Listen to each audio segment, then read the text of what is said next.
Mi trabajo como periodista requiere que viaje constantemente.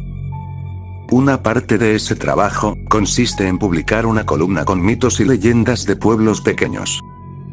No se trata de una labor objetiva en el mundo del periodismo, pero lo disfruto mucho. O al menos así era, hasta que me topé con un pueblo llamado Madero Argento. Como versaba el mito, a nadie se le permitía morir en este sitio. Lo hice mucho antes de que existiera Google Maps.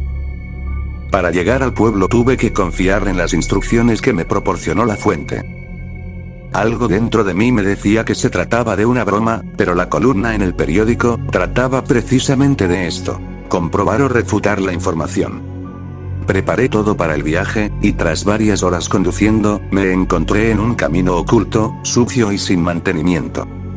Tras más de 3 horas avanzando por esta ruta, encontré un viejo letrero de madera, la primera señal de civilización. Madero Argento. Retorne ahora, se leía. A la distancia, observé lo que parecía una antigua comunidad de labranza. Era un pueblo pequeño con escasas construcciones que lucían deterioradas, así como tractores y camiones completamente oxidados y abandonados. A simple vista parecía un pueblo fantasma. Estacioné el carro a orilla de carretera y me dispuse a declarar el mito una auténtica estafa. Sin embargo, escuché que alguien me hablaba. ¿Por qué has venido?, espetó una voz débil. Inmediatamente busqué el origen de la voz.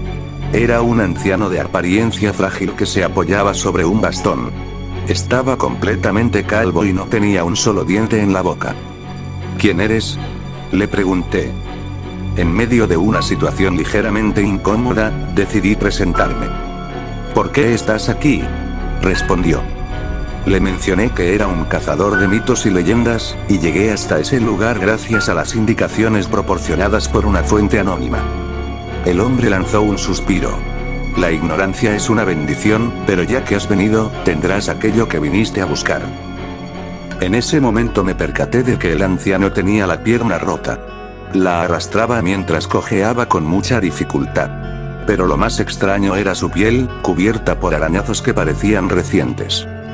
¿Estás bien?, le pregunté con cierto nerviosismo. Simplemente ignoró la pregunta, e hizo gestos para que lo siguiera. ¿Vives solo en este sitio? No, hay otras personas. En el suelo observé un pájaro con el torso desgarrado y los órganos expuestos. Aparentemente lo mató un gato o perro. Sin embargo, aquel animal intentó moverse a pesar de sus graves heridas. El pájaro está, intenté decirle. El anciano observó al animal con desdén. Aquí está prohibido morir. No se permite que nada muera, respondió. Lo seguí hasta el interior de una casa antigua. Tan pronto como atravesé el marco de la puerta principal, un hedor a carne podrida asaltó mis fosas nasales. Una docena de personas, con diversos tipos de mutilación, estaban esparcidas en la sala. Sin embargo, seguían respirando. Vivían con heridas que habrían matado a cualquier ser humano. Se demostró la veracidad del mito, aunque yo no podía creerlo. Debemos solicitar ayuda, dije mientras observaba a un hombre cuyos huesos de la mano sostenían unos cuantos colgajos de piel. Eso solo empeoraría la situación, respondió el anciano.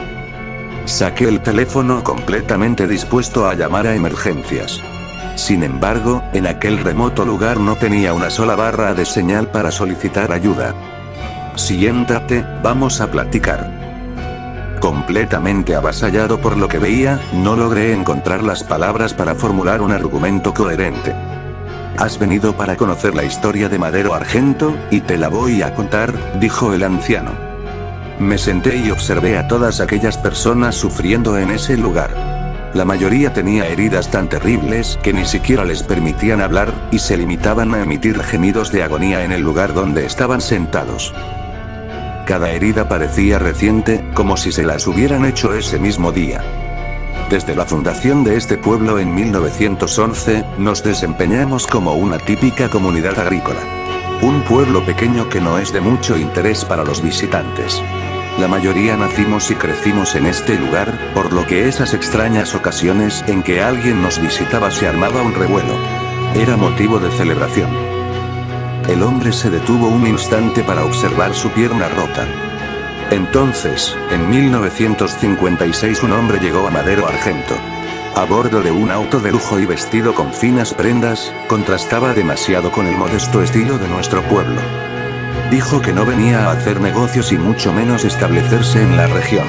Simplemente quería vivir un año en nuestra comunidad. Además, prometió que cuando su visita terminara nos obsequiaría algo que jamás olvidaremos. Apenas terminó de hablar el anciano, escuché unos débiles gritos provenientes del exterior. Eran terriblemente roncos y transmitían una sensación indescriptible de agonía. Jamás dijo mucho.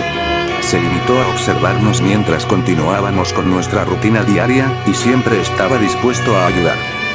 Se mostró como una persona educada y servicial, por lo que en el transcurso de un mes ya lo considerábamos parte de la comunidad. Pero, siempre vestía aquel maldito traje que parecía ajeno a los elementos externos.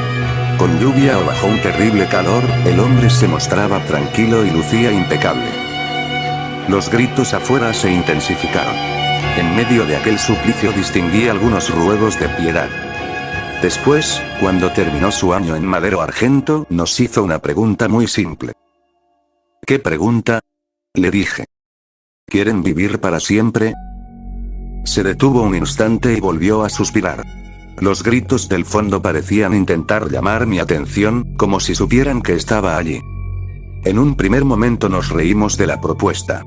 Aunque la muerte no era nuestra enemiga, tampoco la queríamos cerca. Tras un extenso debate, el pueblo decidió llevar la respuesta a votación. Ya puedes ver lo que elegimos. Me aproximé a la ventana intentando averiguar el origen de los gritos. Quería salir corriendo de ese lugar, pero algo en mi interior me lo impedía. Sentía una profunda lástima por la gente de Madero Argento, y realmente pretendía ayudarlos. Entonces, ¿vivirás para siempre? El anciano asintió. Prometió que nuestros cuerpos se mantendrían siempre jóvenes. Desgraciadamente, cuando el paso del tiempo dejó de afectarnos, perdimos la capacidad de sentir sed, hambre y la necesidad de dormir. Somos inmunes a las heridas, enfermedades o destrucción. Pero no podemos sanar. Cada una de las lesiones que sufrimos, sin importar lo pequeña o grave que sea, se quedará con nosotros hasta el fin de los tiempos. Esa es nuestra maldición.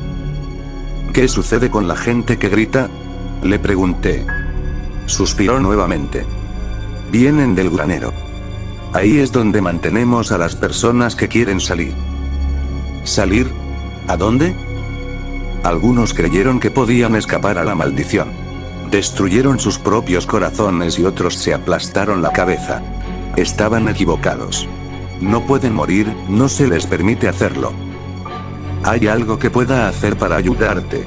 ¿Existe alguna forma de detener esto?, pregunté. Soltó una carcajada.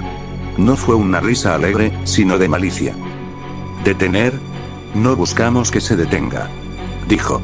Hace 10 años, el mismo hombre que nos maldijo regresó al pueblo. No envejeció un solo día, y todavía mostraba aquella sonrisa alegre al saludar.